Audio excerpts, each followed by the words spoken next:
Okay, so we're at 6:02 and we're going to call board meeting number 9772 to order. I'd like to start by acknowledging that we are privileged to meet on the unceded and ancestral territories of the Squamish and Statlea nations. Today, we are actually meeting out of Myrtle Phillip Community School in Whistler, so pleasure to be here. With that, we have an agenda recommendation. That the agenda of this meeting be approved. Thank you, Cynthia. Is there a second? Thank you, April. All those in favor? And carried. We have, what do we have up next? We have some minutes, some recommendations there. Anyone can do that? That the minutes of the board meeting held on September 13th, 2023 be accepted. Thank you, Cynthia. A seconder for that. Thank you, Rachel. All those in favor? And we're carried. Another one? That the summary minutes of the in-camera board meeting held on September 13th, 2023 be adopted. Thank you, April. Second for that. Thank you, Rachel. All those in favor? And carried. One more.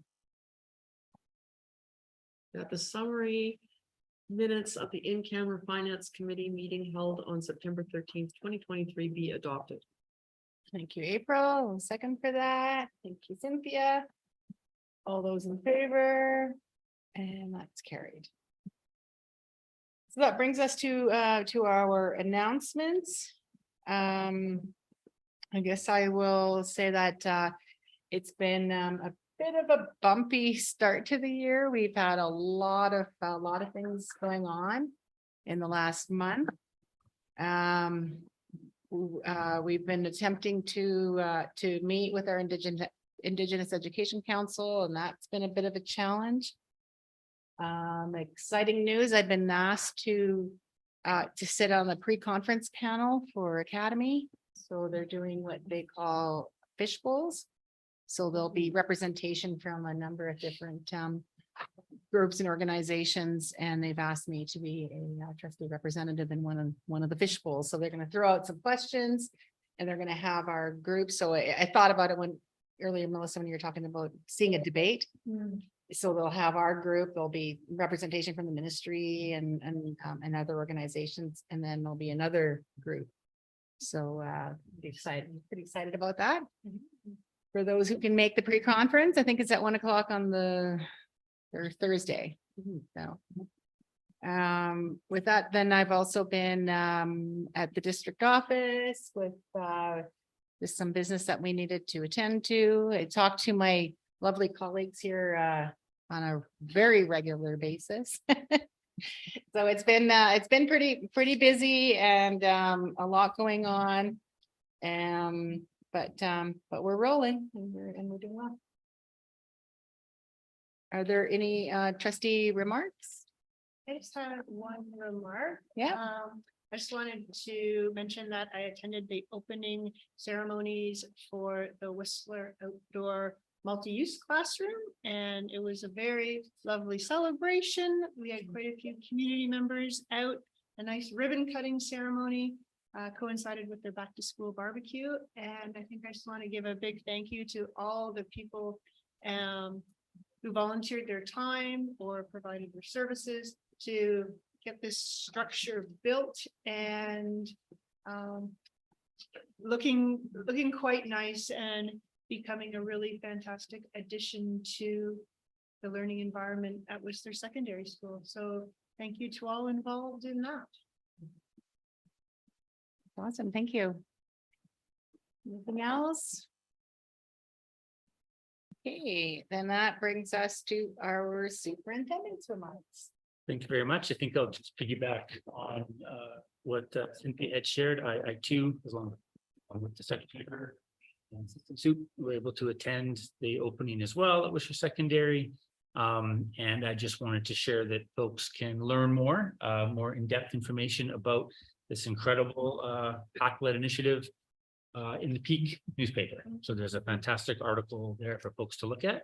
I also want to ensure, while we had it on our website, to also publicly say thank you to all of our teachers. October 5th was World Teacher Day, and we're thankful for the work they do with our students each and every day. Not just teaching them for curriculum, reading, writing, arithmetic, but of course what it means to be a good human being in the world, and focusing on the importance of our core competencies as well. So a big thank you to our teachers. And really, I want to extend that as well to our support staff, to our EAs, to Indigenous support workers, our youth workers in the middle and high schools, all those folks that help in the raising of our children. Big thank you. And lastly, and on behalf of the district team, I also want to express our, again, back to appreciation and gratitude to having the privilege to attend a number of survivor flag raisings that happened in the lead up to Truth and Reconciliation on September 30th. I want to also extend my thanks to those board members who were able to attend. I know that if we all could have, we would have been there, but between district staff and all of you, we were able to ensure there was representation at each and every one of our ceremonies that took place that week. So thank you so much. And we all recognize that this is just a symbol of our commitment as a district to Truth and Reconciliation. And we know there's lots of work ahead. So thank you. And I'll leave it there. It's awesome. I did see some, I wasn't available to attend, but I did see some photos from the one at Blackwater School and of the elders from the Naquaco community who were there to be planted, and it's fantastic. I wish they would have moved over a little and not in front of the outhouses. Oh. I'm like, really, you guys? So I don't know if you know, there's a really fancy outhouse system there. Anyhow, thank you, Chris. Secretary Treasurer's remarks. Yeah, I don't have any remarks other than questions of clarification from the public can be emailed to board@sd48.bc.ca. And if there's any questions, we will try our best to answer them at the end of the board meeting today. Okay. Awesome. So that brings us to our receiving delegations. We have a request to appear from the board regarding the Whistler Secondary dry grad. So I think with us, we have on there Sarah and Susan. So you guys are welcome to present. Great, thanks. I will start and then I will hand it over to Sue for any comments she wants to add. First, thank you for the opportunity to present. Appreciate that. Given you have limited opportunities for us to sit. So thank you. We appreciate that. Echo all the comments on the outdoor multi-purpose room at the school, both for our students, our families, and our community. We're eternally grateful, including to the district and staff for helping us through the project. And we're super excited that it's open. Encourage everybody to go and have a look. Again, my name is Sarah McCullough, and I am a past executive committee secretary role for our PAC and currently the interim and incoming chair, subject to our AGM on November 6th. I'm also the parent of a grad, and so I'm committed to this event and making it successful for our kids and also a student in grade 10.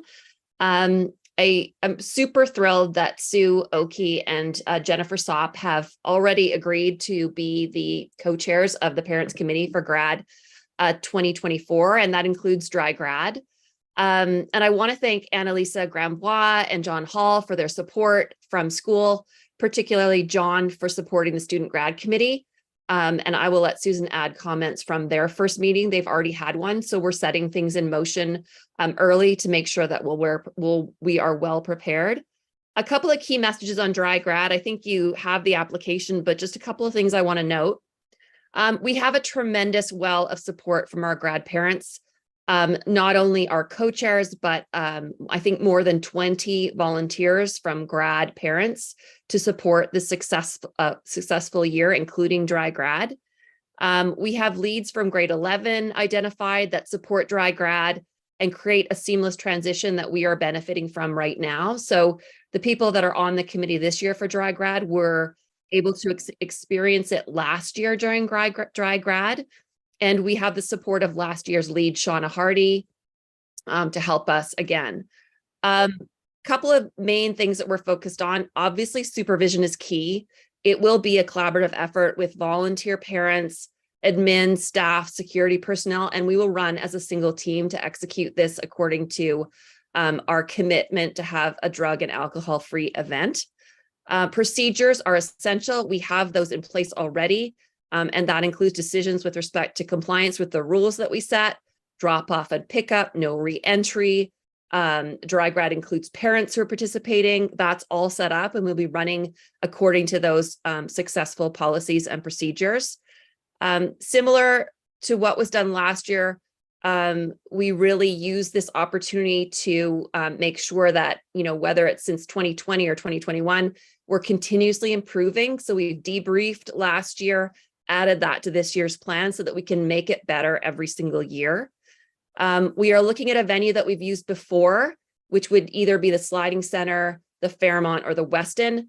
We have those identified to maintain the high standards that we set for dry grad, and make sure that, again, it's drug and alcohol free, and that expectation is known by the venue operator.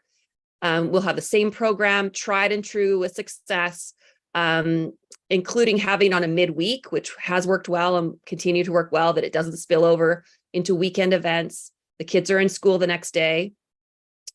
We are ready to get going with meetings, communications, expectation setting. We're ready to go, and we think we are well positioned to be successful. With that, I'll just see if Sue has anything to add, but look forward to your support of our application for a dry grad.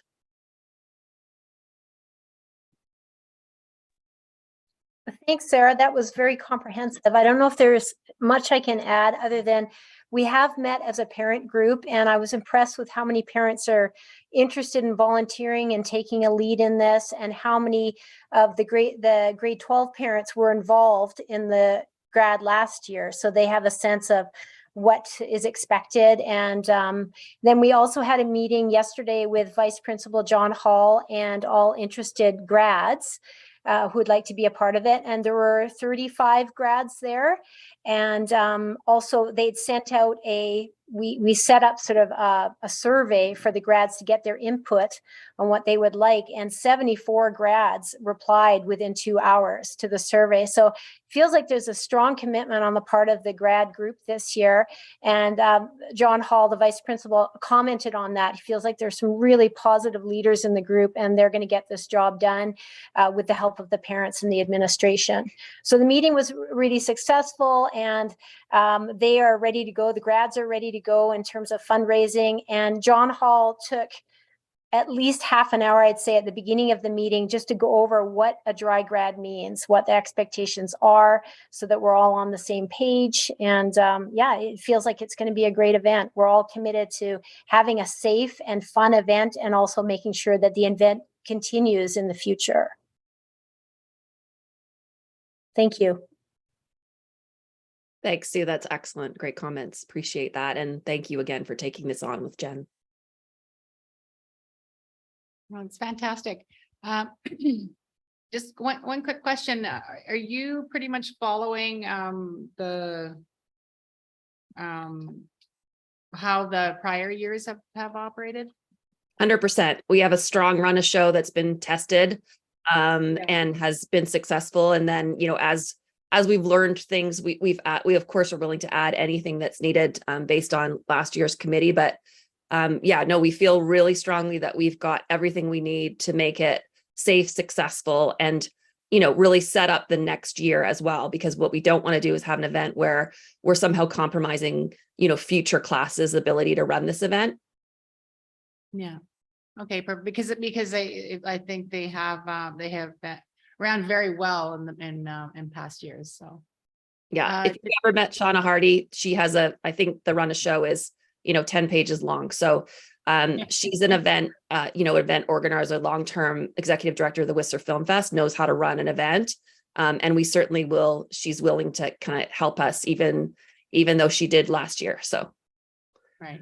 She passed on to us. We have a file of Google spreadsheets from last year. So we definitely have a template to work from. Yeah, nice. Anyone have any questions or comments? Your superintendent? Yeah, I do have one and it's one, and I apologize if last year it was in here and I missed it. I just have a curious question. The last page under additional information, third bullet, it speaks to all guests over the age of 18. And while I appreciate the notion of a criminal records check, I'm not familiar, I don't recall, allowing past like a certain age in as guests. So I'm curious about that. Is that for a parent to be a guest? Is that for older boyfriends, girlfriends, etc.? And if so, is there a potential? I'm just a little concerned about who's coming to our event if we're allowing, I would hope not. I'll just be honest, but a 30-year-old boyfriend, for example, of an 18-year-old, I just have concerns around the age of the guests and of that bullet in particular. If you wouldn't mind providing some more background on that bullet. Thank you. Yeah, I think it's young people that have turned past 18 who are guests. Boyfriends and girlfriends that just have happened over that age limit. That I didn't hear of any issues of that last year with respect to that, but we want to make sure we have an understanding if that's happening, that, if we're seeing that, we're going to find out that I don't expect it's going to be anyone older than, 19, but we just need to have that in place as a procedure. I think I would be just my suggestion. I would appreciate just that being just for folks to consider, and then you can get back to the principal or through Kim Sadler, who's our instruction line director for the school. Maybe a little more information about that to your point. We're anticipating, again, no one older than a year or two older. I just, as a superintendent, wouldn't be comfortable and would suggest the board might not be either if you have someone excessively older at this event. There's just Yeah. No, understood. We'll raise that with this is my Sue. my Yeah, concern. Sue and I will raise that with Sue and Jen will raise that with John and Annalisa as well, and raise it with the grads as expectations. Thank you. Anyone else? Yeah, I'm not saying anything. So I do have one comment. In prior applications that we received for this particular event, there was stronger language used. So on that final page, it says, parents will be asked, not to provide their students and guests at the events, the event sober and drug-free to arrive there. There was stronger language used where they will not be allowed in if they suspect they've had alcohol or were on drugs. Yeah, that's above. In order to ensure that the grad event remains a dry grad event, students or guests who arrive at the grad event under the influence of drugs or alcohol will not be admitted. Students or guests who bring drugs or alcohol to the event will be asked to leave. Students or guests who leave the grad event or who go to an area of the venue not part of the grad event will not be readmitted. So yeah. Okay, I missed that piece there, sorry. Yeah, but I'm happy to update that for next year in the additional information, but it is intended to follow the above. Okay. Cynthia? It is just one quick question for the sake of the board. I think I know the answer, but you do mention the promenade. And I'm just wondering if you could give a little bit of information about what that might look like, just so the board knows about that. Yeah, that's another event that's subject to the grads deciding they want to go ahead and do with it. We've started the application process for that. Essentially, it's a photo op, right? So the kids are gathering between lot 1 and lot 2. Again, parental supervised staff there, obviously checking, there's no alcohol associated with that event at all. It's 3:30 in the afternoon. And they are in their, prom dresses and their suits, and they walk across Fitzsimmons Bridge to the bottom of Blackcomb Mountain. Parents, caregivers, families there to watch and take pictures. Again, fully like dry, we're not planning, it's just essentially a place for them to be outside in the fresh air, get fit pictures with friends and family.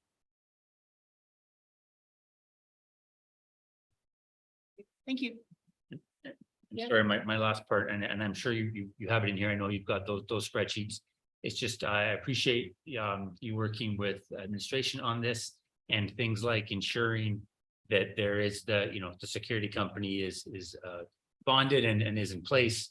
I have no doubt that will be in those checklists. And so we will just ask that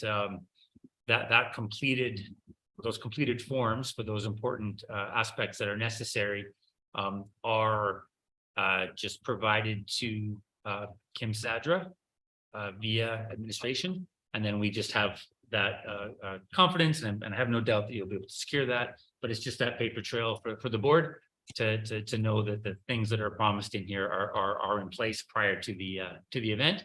And that's a standard question we ask of all the grads around, or all the committees that come forward for these events to have it sanctioned, is just that what's what I'm looking for. Verification, documentation, yeah, that these things are in place, including the security detail. Thank you. Got it. Celeste? Can I just ask a question about when your child graduated, were guests allowed? I'm asking. To the yeah. prom? Yeah, they were. Okay, and what happened then with criminal record checks for guests who were over the age of 18? They did require them. Okay.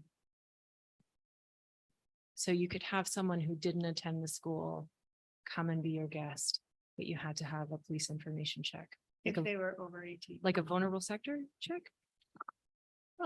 I don't know if they did the vulnerable sector. Because check they're not as supervising, well. they're not supervisors, so we don't- shouldn't be asking that of them, right? There's specific criteria for having that kind of, I just didn't realize that that was part of it. Mhm. Um, I think they may have just had the basic. mhm. Yeah, it wasn't vulnerable sector. It wasn't It's just- vulnerable no, sector it's just because they're basic not to make sure there's not supervising. an outstanding Mhm, warrant, and then allowing, mhm. because in many districts, there are no outside guests allowed, and Mm. we do allow that here. In my former district, we did not. It was only Mm. students of Mhm. the school, and there were no outside guests permitted. We do allow that and have allowed that. And then the safety valve, so to speak, is the records check. Mhm. So it is a risk, Mhm. which is why we have that other option. And that's for the board to approve. I just want to provide that background that not all districts do allow external guests. objectively. You go ahead and then Yeah. I'd like to go. Okay, Cynthia? And I do believe in like both the years that my kids graduated, that when they were looking at who the external guests were, there was also like, maybe there was a student coming from one of the other high schools. There was some verification from staff at one of those high schools as to who that person was, and a recommendation that they would be perfectly fine to attend, that there would be no perceived issues. Celeste? Just a comment. So I think that what is way more important than any sort of police information check is the safeguards around, I know we've heard from parents in the past or organizers in the past about what is being done to make sure that nothing's happening in the bathrooms, no in and outs. All of those things matter way, way more than any background check or age restrictions or anything like that, I think. So as long as those things are happening, and I'm certain that they are with the documents that you're working off of, that to me is way, way more important. Yeah, and just to reiterate, we have a list of the guests, so it's not a random choosing your guest to arrive day of. This is a planned guest list, vetted, reviewed. And and so that it's not, you don't just show up with your guest, right? So, you know, and the kids feel strongly about that too, because they fundraise to offset and subsidize the costs of their dry grad. And so it's very important to them that they know who who, if anyone, they're subsidizing through that.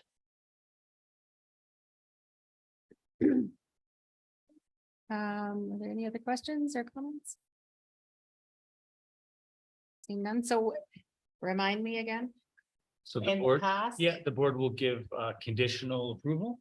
Yeah. And then through administration and senior staff, in this case, Kim Sadra, will just follow up to ensure the things promised in here are being done, which I have no doubt they will be. Mhm. So we ask the board to, again, pledge of the board to give that conditional approval, and then staff takes over from there to support the fine work of these parents. Okay, so this is what we have done in the past, because we know time is you know, you want to get started on it. So in past, generally when a request comes to the board, we have time to review and we bring it back to the next board meeting. However, we have been able to give conditional approval on day of presentation, because we know time is of the essence, like you need to get moving on things. So that being said, Archie, can you insert a recommendation for us?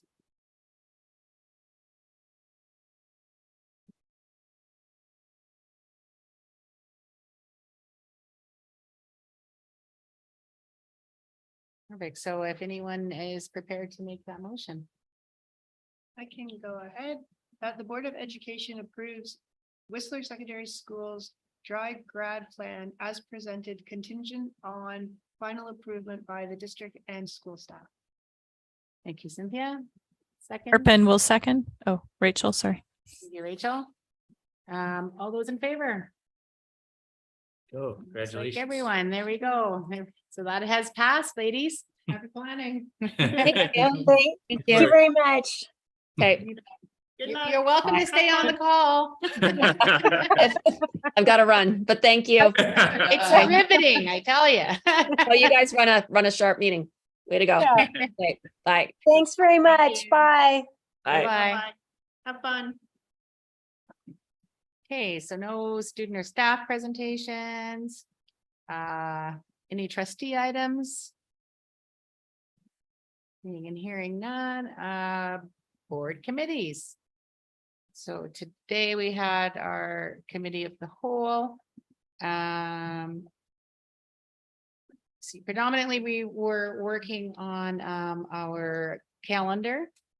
So we just discussed our upcoming month. And then also our school learning plan schedule. So we will be getting into every school to see their school learning plans. And we just reviewed that schedule, and so we can lock in those dates. We also had a conversation regarding our professional development for trustees. And we dissolved one of our committees, and then we were talking about asking our provincial organization to put a late motion in place for provincial council, so that we can seek support from the minister on in support of SOGI. And I think that was about what we covered off on. After that, there is a recommendation. That the minutes of the committee of the whole meeting held on September 13th, 2023 be accepted. Thank you, Rachel. Second for that? Turpin can second. Oh, April got her hand up, sorry. I'll be faster. The next one, I was gonna say. All those in favor? And that's carried. So we have our policy committee was up next and Cynthia's going to report out on that. Sure, sounds good. Yes, the policy committee met earlier this morning or today. We started off with a review of our policy schedule. And we just highlighted that there's going to be 2 new policies coming this year towards the end of the year, the accessibility policy and the anti-racism policy. And with those being new, those will of course go out for public input at some point. We follow that with a discussion on policy 303, which is communicable diseases. There's a lot of input and discussion around the wording of that policy, and it has been referred back to staff to carry on the good work of creating a strong policy there, and then it will be brought back to the next policy meeting next month. We followed that by looking at bylaw 501. There were a few housekeeping changes. Otherwise, it seemed like it looked quite good. The same with policy 507 and policy 211. And those all seem to be quite strong policies with just a bit of housekeeping and updating to be done. And that was everything for policy. Excellent. Thank you. And there's a recommendation there. That the minutes of the policy committee meeting held on September the 13th, 2023 be accepted. Thank you, Cynthia. A second for that. Thank you, April. Sorry. Oh, you already had your end. I'm sorry. All those in favor? Oh, that's carried. So that brings us to Finance Committee meeting. So we met earlier today as well. Oh. It's frozen on me. What did we talk about? Sorry, Yeah. just point of order for policy committee. I believe a few of those policies have come out. They're or later. They're later. Oh, we have them later. Okay, Yeah, I- I apologize. I missed I that. know. I did that. I brought up the first one I didn't. My turn. checked. My turn too. Sure. I checked the same thing. I was like, oh, later. I just Thanks. scrolled down too. I was like, I didn't wait have it a open. minute. Yeah. I would not It know. moved, yeah. it Okay. did. Keeps, It's like a everything month keeps between freezing meetings on to me. figure out where these things are placed. Okay, so at our earlier meeting of finance, we were presented with the executive compensation disclosure report. And we looked at and it was all in the link if anyone wants to have a look. And the executive compensation philosophy. We also looked at the school funding allocation. And the funded student enrollment was presented to the board and this is following September 30th. What do they call them? The 1701s? And then compared to the 2 prior years. From that, there is probably a recommendation. That the minutes of the finance committee meeting held on September 13th, 2023 be accepted. Thank you, Rachel. Thank you, Lisa. Just got to jump there. All those in favor? And it's carried.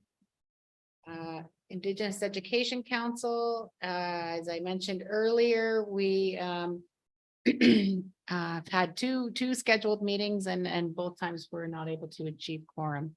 So we have nothing to report at this point, and they'll be trying to reschedule in the next couple of weeks, I suspect. Public relations.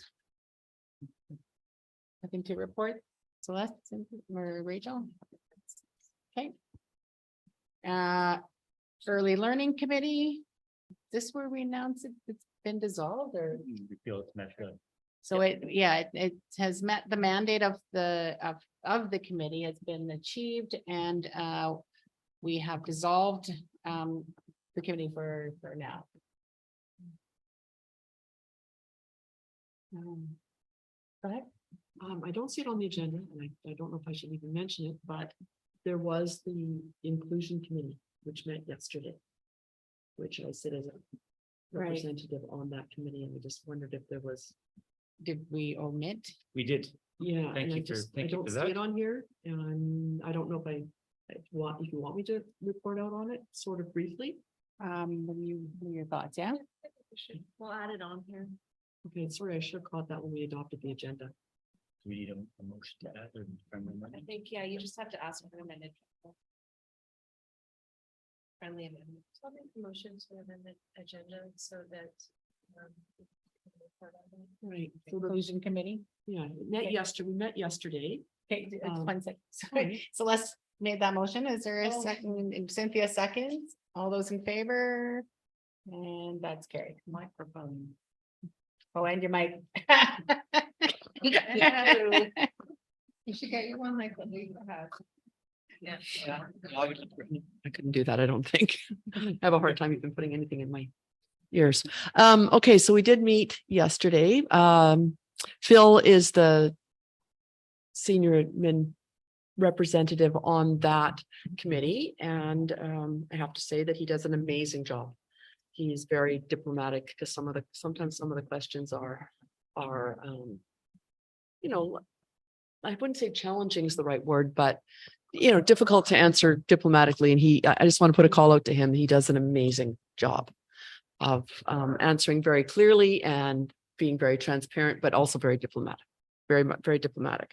The thing that came out that I don't know what our role would be in it, but again, I think that we do have a responsibility sometimes to get some professional learning at the same time that our parents are getting the professional learning.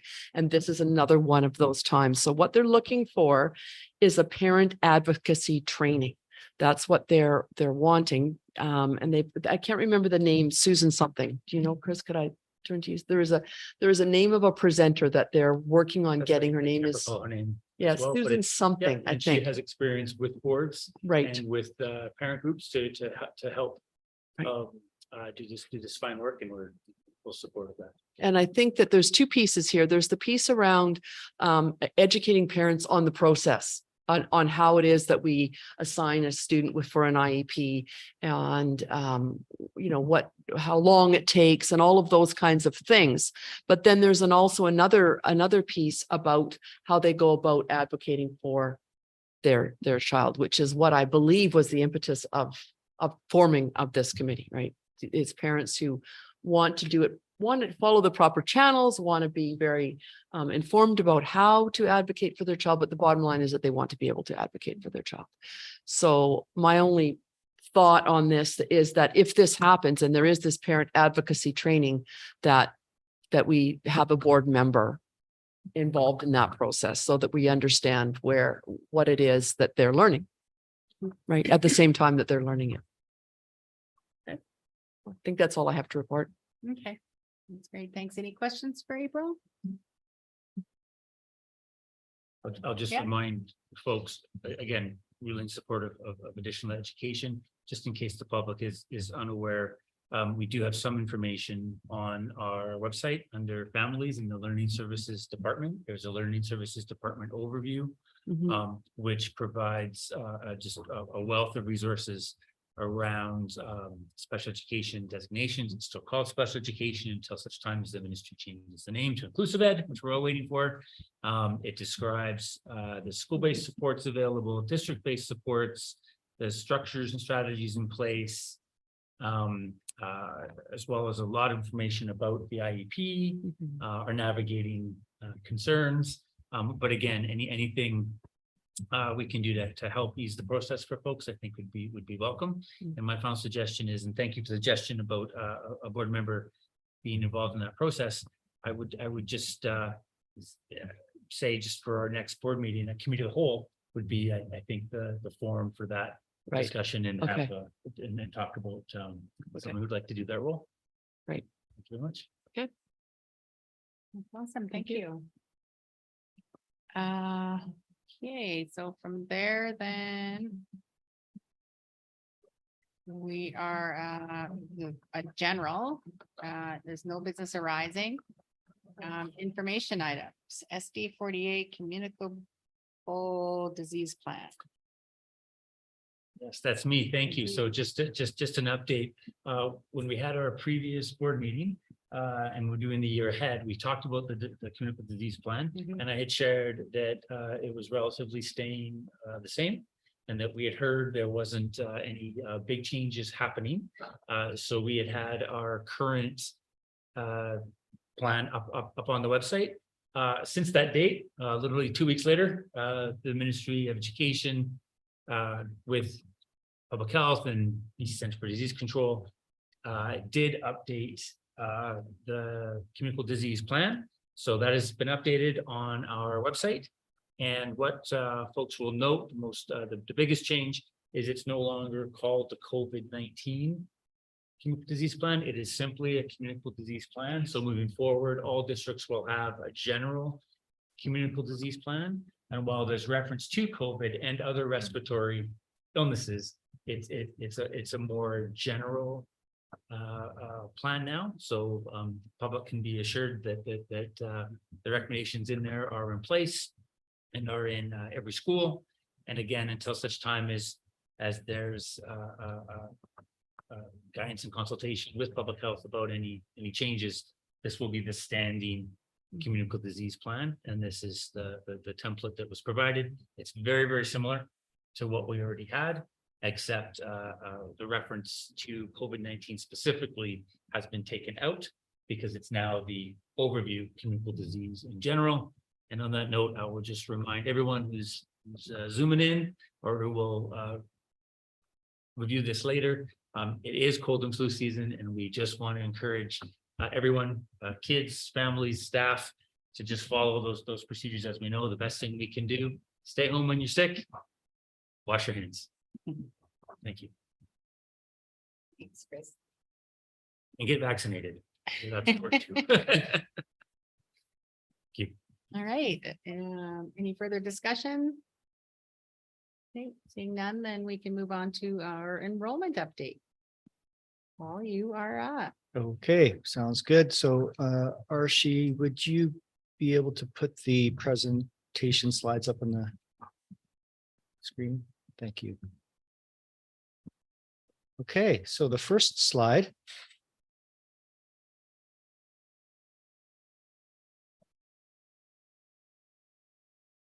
Let's give Archie a minute to clear the screen.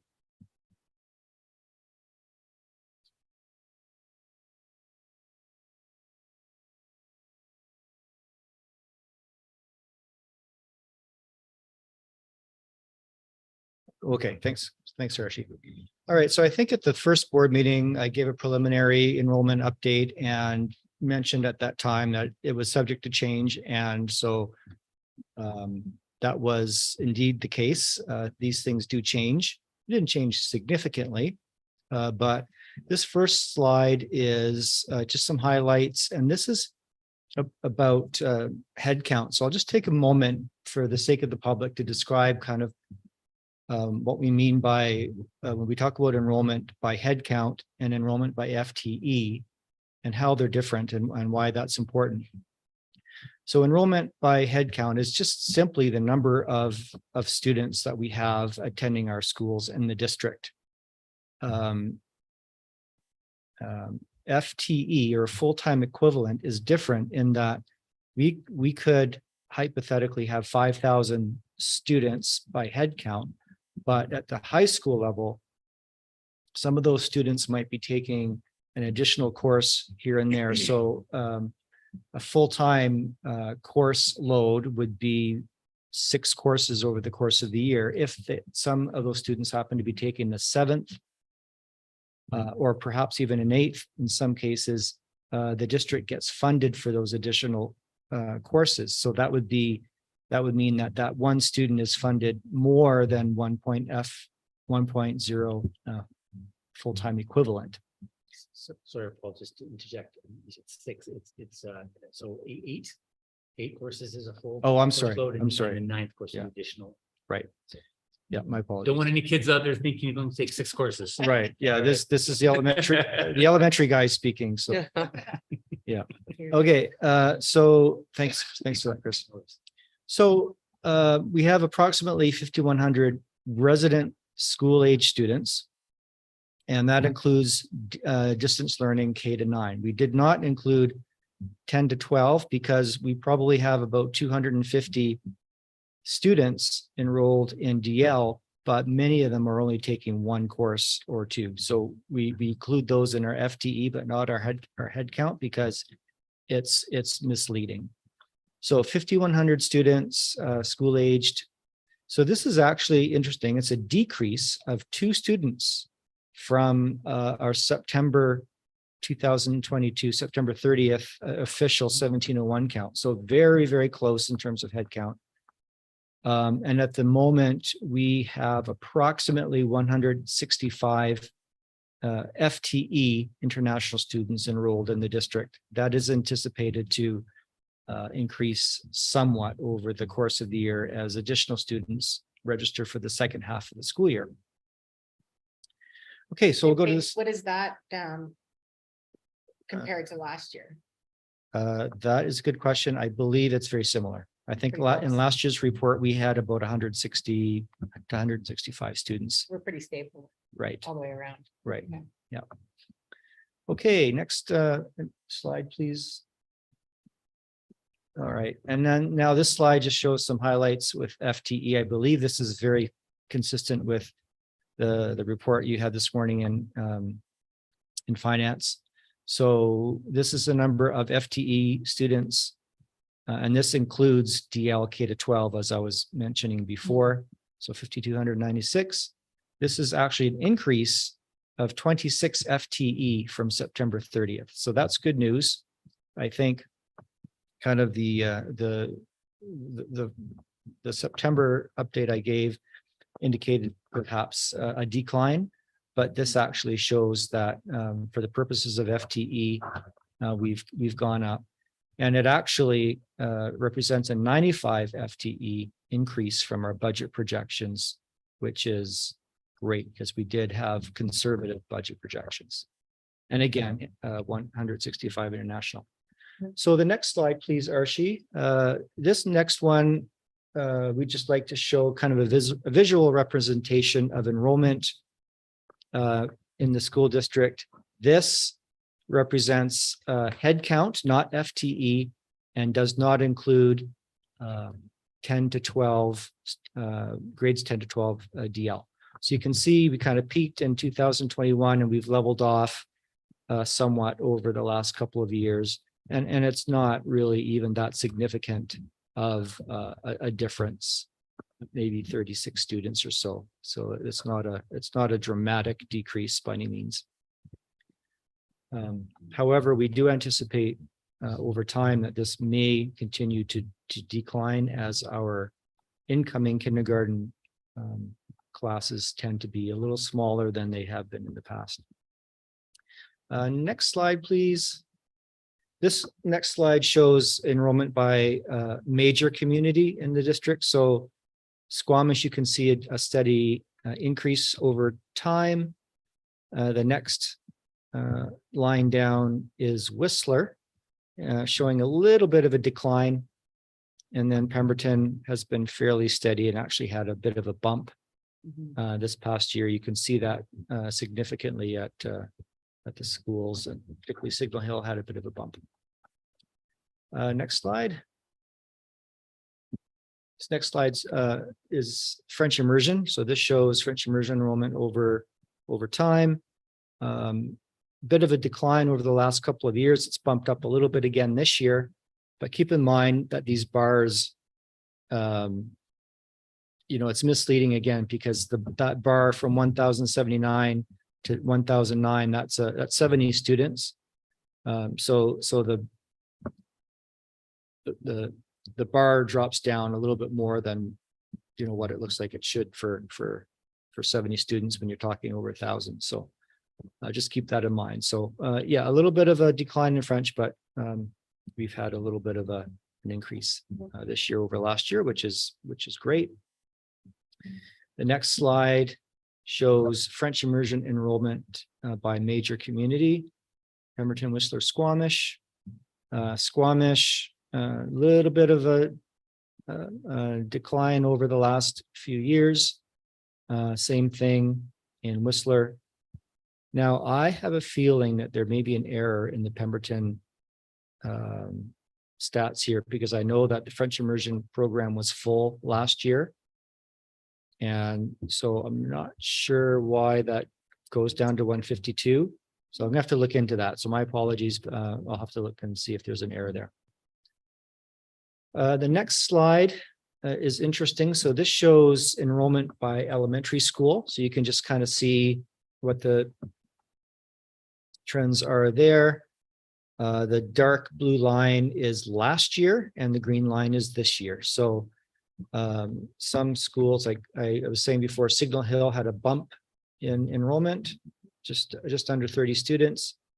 And then the other interesting story here is Garibaldi Highlands had quite a decline.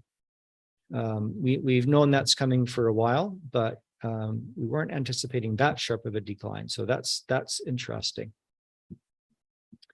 The next slide is similar, and it shows the high schools. Howe Sound Secondary has had a bump.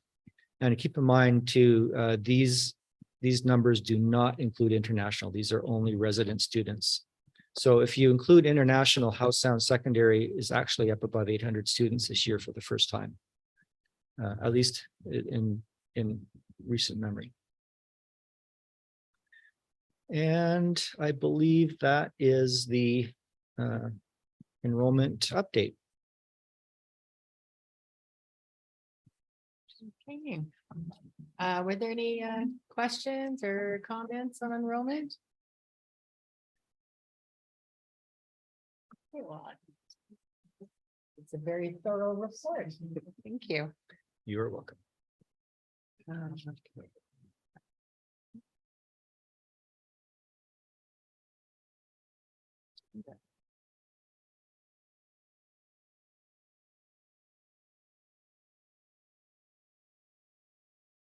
That brings us to, there's some attachments there for your review. There's no correspondence. So we have items for discussion, and we're back at French version. Okay, thank you. So as per your policy 604 programs of choice, we, the staff will conduct reviews from time to time on behalf of the board and present a report to the board on the specific program of choice that is being reviewed. This year, we'll be conducting a French immersion program review.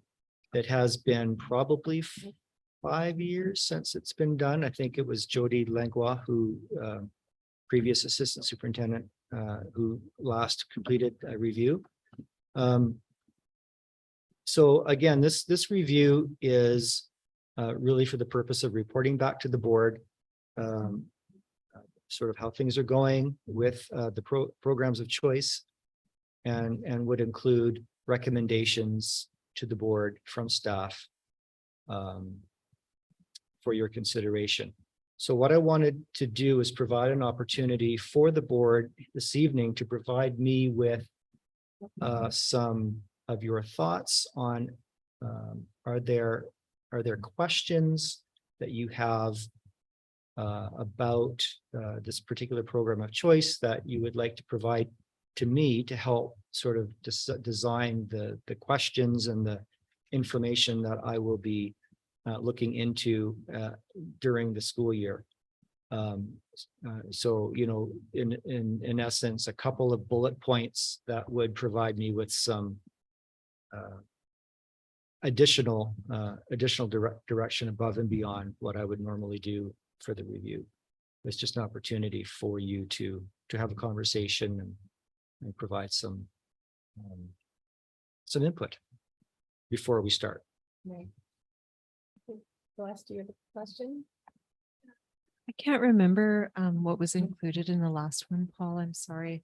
But I think just the first thing that comes to mind with an invitation like that is just around staffing for the program and the impacts that staffing has on the quality of French education, French language education that we can offer to our students. And I might even be interested in seeing that by community. Sorry. What was that last piece? If it can be delineated by community as well as the Oh. district as a whole. I see. I thought you said committee and I was No. confused. By the students. Sure, yeah, that makes sense. Are there any other questions or comments? I'll give you an example. I know many of you weren't here at the time that the review was completed, so essentially, the methodology will be primarily through survey. So certainly parents who have children in the program, students who are in the program, and potentially even parents who don't have students in the program, because that could give us some insights too as to why they didn't choose French immersion. Now, in the last review that was done, one of the issues that came up was there was a sense that there may be a sense of division amongst culturally in schools between English students and students in the French immersion program. And that was something that was recommended that the district look at trying to prevent and do some things to improve in that regard. And for a couple of years after that review, the board asked for updates as to how that was going. So we would provide sort of some information on the strategies that the schools would use to try to bridge that culture and bridge that divide so that wouldn't happen. So that's just kind of an example of the kind of outcome that came up in the last, one of the outcomes that came up in the last process. Thank you. Cynthia? Paul, I've always been curious why some of our communities have early French immersion and some communities have late French immersion. Is that something that would be addressed in your review? Yeah, that's more of an operational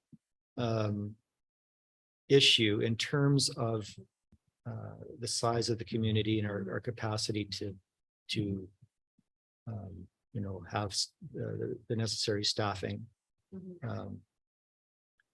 So that's more of I mean, I wasn't around at the time those decisions were made, but right now it's challenging for us to even provide staffing for late immersion in some of the small communities. So I think that was the primary driver for that decision. That makes complete sense. Right. Yeah. Certainly, there could be some feedback from families about that when we put the survey out. Thanks. Mhm. Yeah, I was about to ask how we fared. I know we were struggling to hire. We are still You're still looking? working on that. Yeah, Okay. the good news is that I think, the school's just done a fabulous job of organizing and the teachers have done a really great job. And I think the students are really enjoying their classes, they're enjoying the teachers. And when that happens, that's a really good thing. And so And that's at Signal Hill. that's right? at Signal Hill, yeah. And so we've scheduled it so that each class, each grade 6, 7 class does get a significant amount of French language time. Okay, were there any other questions or comments for Paul? Okay, hearing none, then. Okay, thank you Thanks, for that. Paul. That's awesome.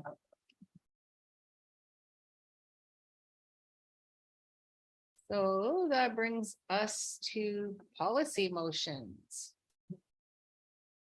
So policy anaphylaxis.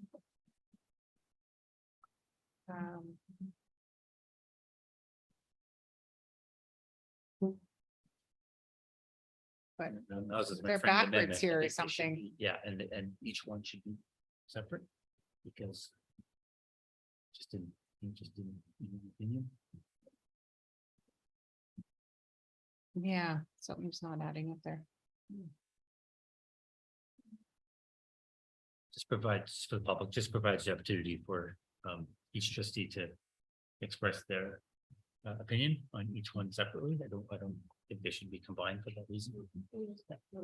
So it's important to differentiate.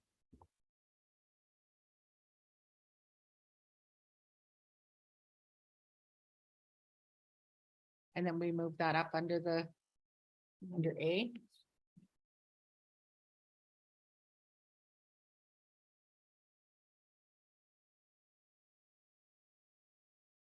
No worries.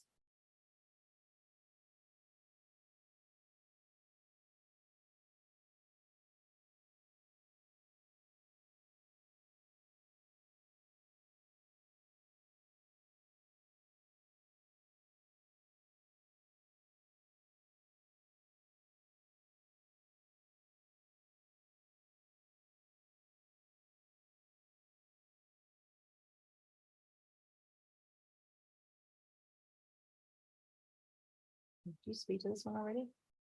Pardon me? Did you speak to this one already in this, or was that? Yeah, we spoke to and Well, it's Trustee community Higgins building, I spoke, was yes, yeah, voted out on that already, so. Yeah. We're just ready for the motions. All right, so we've reported out already during the policy report. And there is a recommendation that is there. Anyone's prepared to do that? The Board of Education approved policy 507. Anaphylaxis with changes as discussed. Thank you, April. Was there a second? Thank you, Rachel. All those in favor? And it's carried. Trustee expenses. That was reported out on as well. So there is a I can take that one for you if you like. wait a minute. Do you want me just to add a little bit to that? Yeah, because she had it in there earlier. Yeah, so no, I think it's fine to stay like this, but maybe I'll just further report out on Okay. it. So what we discussed in, excuse me, the policy committee today was aligning the trustee per diem meal amounts to align with what the district employees are getting for per diem amounts. And so that was brought forward to this open board meeting for approval. Okay. So Lisa, were you wanting to do the recommendation? Sure, I can do this one for you. That the Board of Education approve policy 211 trustee expenses with changes as discussed. Thank you very much. Is there a second for that? Thank you, Rachel. All those in favor? And that is carried. So that brings us to district budget overview, school funding allocation. That sounds like a Danielle. Financing. Yeah, so earlier today in the finance committee meeting, the school funding allocation was presented, and this is basically how much we allocate out to the individual schools. So the document actually just shows how much per student funding the district receives, and then how much of it, the percentage of that we actually allocate out to schools, and also the cost that it actually cost us on average for the teacher cost. So those standard teacher costs also get allocated out to the schools. So that recommendation for this allocation has been brought forward to this board meeting for approval. Okay, so this was presented at our earlier finance committee, and there is a recommendation. That the Board of Education approve the amended school allocation system as presented. Thank you. Second for that. Thank you, Melissa. All those in favor? And that's everyone. That's approved. We don't have anything brought out of camera. Bylaws recommendation. That the Board of Education unanimously agree to waive the requirement that first, second, and third reading of school district number 48 Sea to Sky bylaw 500.1 student appeals procedure be given on different dates. That the Board of Education. No, that's the first one. That's the first one. Okay. So a second for that. Oh, thank you, Rachel. All those in favor? and that is carried. Do you want to do the second one? Sure, that the Board of Education gives first, second, and third reading to school district number 48, Sea to Sky bylaw 500.1, student appeals procedures as follows. To keep reading. Okay, read a first time, the 11th day of October 2023, read a second. Does she have to read the actual? Do I have to actually highlight on that and read all of that? No, Just the blue. School district number 48 bylaw 500.1, student appeals procedure. Keep going. Yeah. Read a first time, the 11th day of October 2023, read a second time, the 11th day of October 2023, read a third time, passed and adopted the 11th day of October 2023.